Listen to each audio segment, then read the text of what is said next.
Ahli MKT UMNO Nur Jazlan Mohammed menegaskan undi Melayu pada PRK Parlimen Pulai memberi petunjuk jelas berhubung sokongan orang Melayu kepada calon PH. Menurut Nur Jazlan, ia memberi maksud bahawa PH tetap memerlukan UMNO untuk menang pada PRK tersebut kerana jika keadaan sebaliknya dalam situasi berlainan, calon PH mungkin akan kalah. Berdasarkan analisanya, terdapat 10,000 pengundi Melayu yang juga akar umbi UMNO mengundi calon PH pada PRK Pulai Sabtu lalu.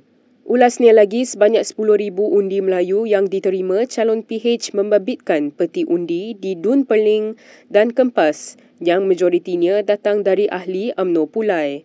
Ketua UMNO bahagian Pulai itu berkata keadaan itu membuktikan penyokong tegar UMNO sudah mula menerima kerjasama BN yang diterajui UMNO dengan PH dalam kerajaan perpaduan. Nur Jazlan juga berkata keputusan itu membuktikan kerja keras UMNO Pulai untuk memujuk akar umbinya sudah mula menunjukkan hasil yang memberangsangkan.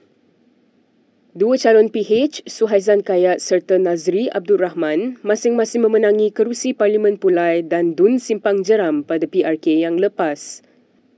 Suhaizan yang juga bekas Speaker Dun Johor memperoleh 48,283 undi untuk menewaskan Zulkifli Jaafar daripada PN yang memperoleh 29,642 undi dan calon bebas Samsudin Muhammad Fauzi memperolehi 528 undi.